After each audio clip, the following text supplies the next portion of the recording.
हमारे देश में मानसिक रोगियों को हनुमान जी के मंदिर, बालाजी या बालाजी के भक्त या हनुमान जी के भक्तों के पास बहुत ले जाया जाता है। हमारे खुद के पर्सनल अनुभव बताते हैं कि मरीजों को हमारे यहाँ पर लाने से पहले अधिकांश वहाँ लेके जाते हैं। खैर ठीक है, जाए नहीं जाए वो चीज़ अलग है, लेकिन मेरे हिसाब से इससे कुछ बहुत ज़्यादा फायदा होने वाला नहीं है। फायदा होने वाला है हनुमान जी के गुणों को अपनाने से। हनुमान जी का एक बहुत बड़ा गुण था समर्पण का। उन्होंने एक योग्य गुरु, योग्य मालिक, योग्य ओनर, एक योग्य भगवान तलाशा और उनके लिए अपने जीवन को पूरी तरह समर्पित कर दिया। क्लियर कर लिया कि अब ये जो बोलेंगे वही मैं करूंगा, उसके अलावा कुछ नहीं करूंगा, और मैं ये भी नहीं मानूंगा कि मैं कर रहा हूं। अभी क्या होता है, कोई भी सर्वेंट होता है, सेवक होता है, वो क्या मानता है, मैं कर रहा हूं साहब, मेरे बिना तुम्हारा काम चलेगा क्या साहब। कई बार सर्वेंट को, चाहे वो गनमैन हो, चाहे गेटकीपर हो, चाहे कुक हो, चाहे कोई स्टाफ हो, चाहे कंपाउंडर हो, चाहे कोई रिसेप्शन वाला हो, उनको कई बार ये गुरूर हो जाता है साहब मेरे बिना इनकी व्यवस्था कैसे चलेगी। हनुमान जी के अंदर गुण था, नहीं मैं कुछ नहीं कर रहा, मैं केवल आपकी आदेश की पालना कर रहा हूं, दैट्स इट।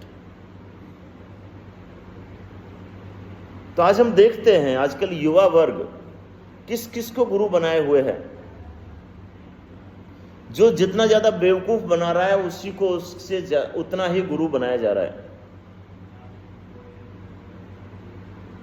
जो जितना ज्यादा बेवकूफ बना रहा है, चाहे वो फिल्म स्टार्स हो जो ऐड करते हैं, खाओ जुबा केसरी, बोलो जुबा केसरी, मुंह में रजनीगंधा, कदमों में दुनिया, खूब जमेगा रंग जब मिल बैठेंगे तीन यार, आप हम और bag Piper, McDowell, club soda, और सबके ऐड आते हैं। इनसे लेके बड़े बड़े बाबा, अभी मैं एक बाबाओं का वीडियो देख रहा था तो उसमें बताया जा रहा था, लहसुन प्याज के बारे में बताया जा रहा था। एक बहुत बड़े ज्ञानी बाबा हैं, बहुत फैन फॉलोइंग है उनके, भीड़ लगी रहती है। वो कहते हैं कि राक्षस के मल से लहसुन और प्याज की उत्पत्ति हुई है, इसलिए उसमें से बदबू आती है, वो नहीं खाना चाहिए। कोई नहीं, मैं नाम वाम नहीं लेता। एक दूसरे बाबा हैं, वो कहते हैं कि कुत्ते के नख और उसके अंडकोश से लहसुन और प्याज की उत्पत्ति हुई है, इसलिए वो नहीं खाना चाहिए। एक कहते हैं साहब गाय का जहां पर फ्लैश उसका मरने के बाद जब गिरती है उससे लहसुन और प्याज की उत्पत्ति हुई है।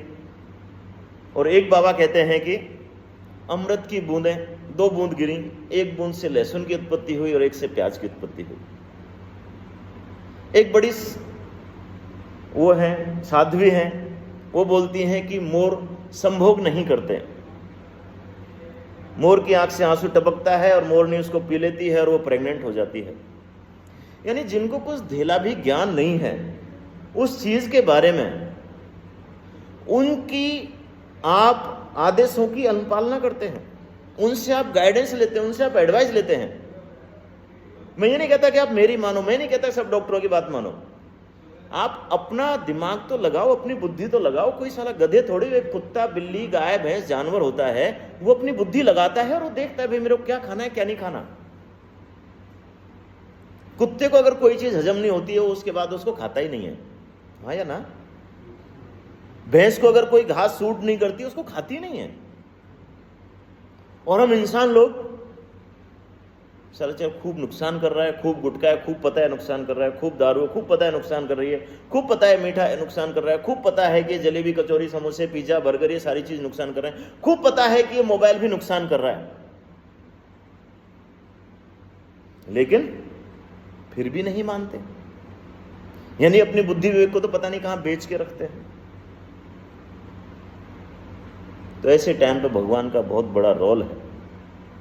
आप भगवान के सामने समर्पित होकर अगर परमात्मा से उससे भी पूछोगे ना कि साहब मेरे को मोबाइल छोड़ना चाहिए कि नहीं, मेरे को मोबाइल 2 घंटे यूज करना चाहिए या 20 घंटे यूज करना चाहिए, शायद उधर से आवाज क्या आएगी, 2 घंटे।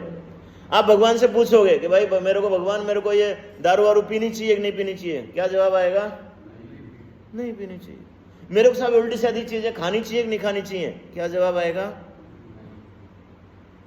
मेरे को साहब माँ बाप के साथ दुर्व्यवहार करना चाहिए, उनका सम्मान करना चाहिए, जवाब क्या आएगा?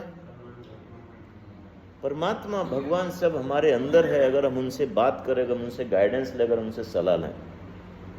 अरे बैठे तो बाहर की इस दिखावे की दुनिया, इस मार्केट की दुनिया, बेवकूफ़ बनाने वालों की दुनिया से थोड़ा सा अपने आप को दूर करके अपने अंदर बैठे हुए अंतरात्मा, अपने परमात्मा, अपने भगवान से गाइडेंस लो, सलाह लो और कमिट करो कि हम उसको लगातार प्रैक्टिस करें। गलती हो जाए, चूक जाए, दोबारा से कमिट करें कि ठीक है आगे से फिर नहीं करूंगा।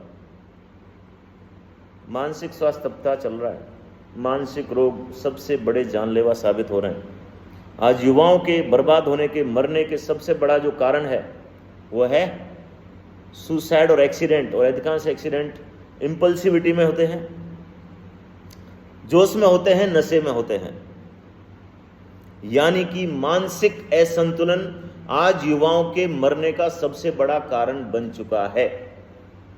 और संतुलन स्थापित करने के लिए हमको भगवान का, हमको काउंसलर का, हमको दवाइयों का, हमको गुरुओं का, जिसका भी सहारा लेना पड़े ले सकते हैं संतुलन स्थापित करने के लिए, बेवकूफ बनने के लिए नहीं।